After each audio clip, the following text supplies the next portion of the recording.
3 मुतखड्यांची कारणे: कमी पाणी पिणे, जास्त मीठ खाणे किंवा जास्त मांसाहारी जेवण किंवा प्रोटीन खाणे.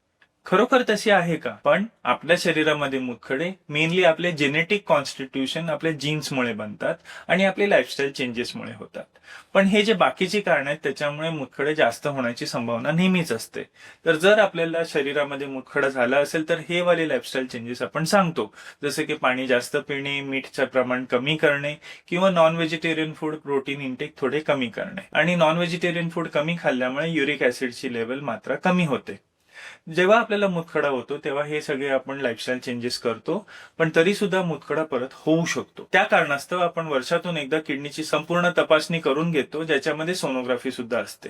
ह्याच्यामध्ये आपल्याला कळून येते की आपल्याला दुसरा कुठला क्रॉनिक डिसीज आहे का किंवा आपल्याला मुतखडा परत झालेला आहे का.